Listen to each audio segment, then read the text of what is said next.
চারুলতা সেন চিনতে পেরেছেন? আমি ডাক্তার অখিলেশ। হ্যাঁ অখিলেশ বাবু, আজ কতগুলো বছর পর আপনার সাথে এমন আচমকা কফি হাউসে দেখা হয়ে যাবে ভাবতে পারিনি। সেই কলেজের পর আজ প্রায় ১৩ বছর শেষে আমরা দুজন মুখোমুখি।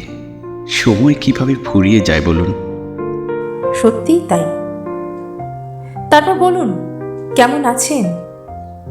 এখানে হঠাৎ? আমি এখন শিলিগুড়িতেই থাকছি। গেল বছর ট্রান্সফার হয়েছি। বেশ অনেকক্ষণ ধরে লক্ষ্য করলাম আপনি কেমন ভাবলেশীনভাবে কফির কাপে চুমুক দিচ্ছেন। ইদানিং মন খারাপ হলে এখানেই আসি অখিলেশ বাবু। রাতের শহরের মতো কফি হাউসটা কেমন ভীষণ শান্ত। রাতের শহরের মায়াটুকু ভারী অদ্ভুত চারুলতা, ভেতরের শূন্যতাটুকু মুছে দেয়। তারপর বলুন, বিয়ে থা করেছেন? অনুরাগ রয় কেমন আছে? অখিলেশ বাবু, আমাদের যোগাযোগটা আর নেই। সব নিভে গিয়েছিল হঠাৎ। শুনেছি সামনের ফাল্গুনেই সে বিয়ে করছে। একি শেষটা কেন হয়েছিল? জীবনটা একটা ট্র্যাজেডি, বুঝলেন? কিছু গল্পের শেষ বিনা নোটিসেই হয়, যেমন ঝড়ের মতো। ঝড়টা সামলে উঠেছেন কিনা জানি না, তবে গল্পটা ভীষণ শুনতে ইচ্ছে করছে। ঝড় কখনো একেবারে থেমে যায় অখিলেশ বাবু? বারবার ফিরে ফিরে আসে, হুটহাট বুকের মাঝে এসে তুফান তোলে। কি হয়েছিল চারুলতা? তখন আষাঢ় মাস। একদিন সন্ধ্যায় গায়ে ভীষণ কাঁপুনি দিয়ে জ্বর এলো। আমি টের পেলাম যে হাতটা রোজ মাথার পাশে বসে চুলে বিলুনি কেটে দিত, যত্ন করে কপালে চুমু খেত, সেই হাতটা আস্তে আস্তে ভীষণ অবহেলায় দূরে সরে যাচ্ছে। আমি জ্বরের ঘোরে প্রায় নিষ্প্রাণ চোখে হাত দুটো খুঁজতাম। মানুষটা আসতো, হঠাৎ এসে চোখ ভর্তি মায়া নিয়ে তাকিয়ে থাকতো, তারপর আবার হারিয়ে যেত। সেই ১৩ দিনের জ্বরটা ভীষণ ভোগালো অখিলেশ বাবু। আমি কেমন নিস্তেজ হয়ে গেলাম। তারপর এক সময় কাচের পারদের ওঠানামা শেষে জানতে পারলাম মানুষটা আর আমার নেই। দূরত্বের খেসারত দিয়ে সেই সম্পর্ক পাল্টেছে। নতুন ঘর হয়েছে তার, সে অন্য কারোর সাথে আছে।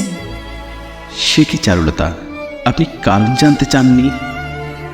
চেয়েছি বহুবার, উত্তর আসেনি।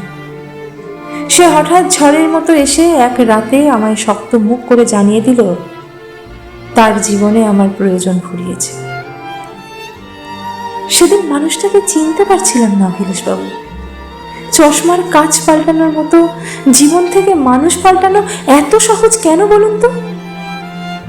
নতুন মানুষের চোখ আটকে গেলে পুরাতন মানুষের মুগ্ধতা ফুরিয়ে আসে চারুলতা। অখিলেশ বাবু, মুগ্ধতা আর বিশ্বাস একটা সম্পর্কে রিপিট ওপিট, তাই না? কি অদ্ভুত! অনুরাগ চলে যাওয়ার পর আমার সবকিছু ভীষণ এলোমেলো হয়ে গেল। আমি ভেঙে চুরমার হয়ে গেলাম, ভয়ে কুঁকড়ে গেলাম। তারপর সেই ভুল দরজায় হাত পেতে গেছি বহুবার।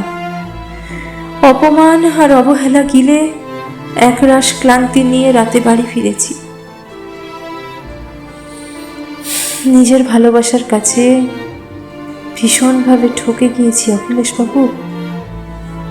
চারুলতা, যে ঠকায় সেও ঠকে। ব্যবধান শুধু সময়ের। জীবনকে তার গতিতেই ছেড়ে দিন। ঠকে হয়তো, তবে অখিলেশ বাবু তাকে আমি অভিশাপ দিইনি। অনুরাগ চলে যাওয়ার সময় কেবল প্রার্থনায় বলেছিলাম, ঈশ্বর তোমাকে কখনো বিশ্বাস ভঙ্গের যন্ত্রণা না দিক।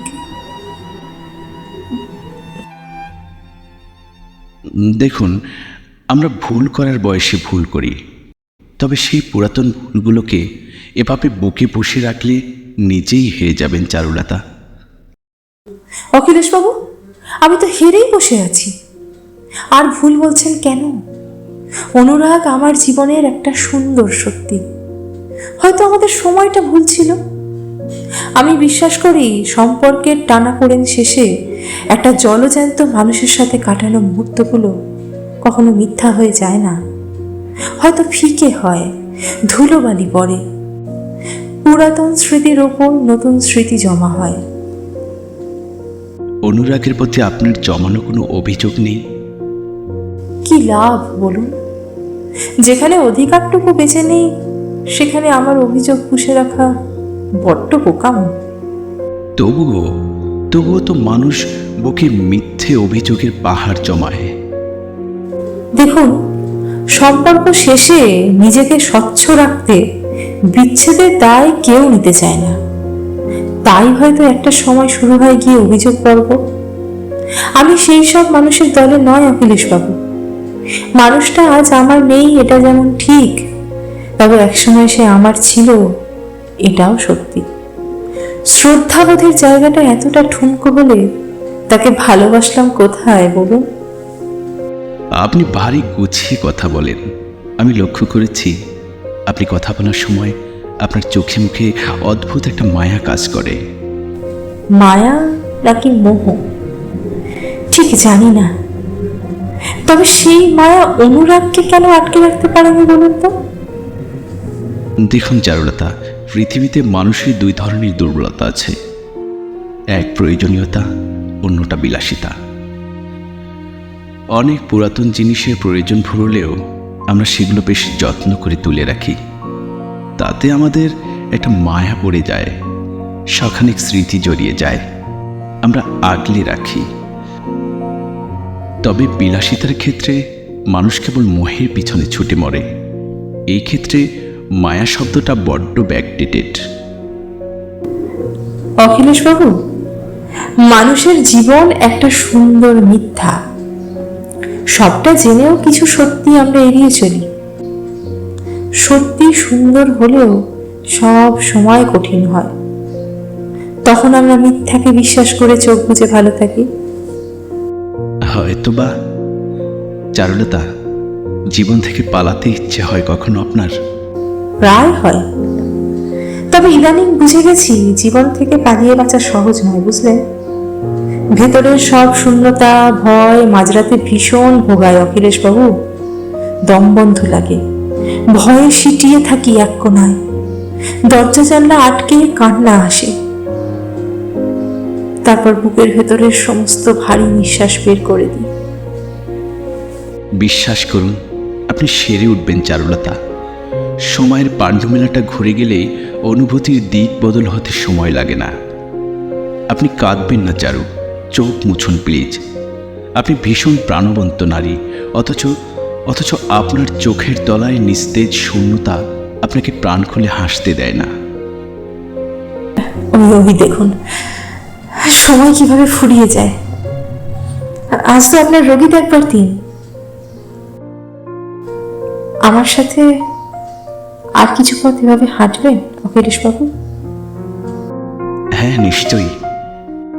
আজকের সন্ধ্যাটা কেমন অদ্ভুত সুন্দর, তাই না চারুলতা? শহর জুড়ে কারফিউ, শূন্য কফি হাউস, এক গুমোট আকাশ, সোডিয়াম আলোতে দুটো মানুষের গন্তব্যহীন পায়ের ছাপ। গন্তব্য জেনে গেলে মায়া বাড়ে অখিলেশবাবু।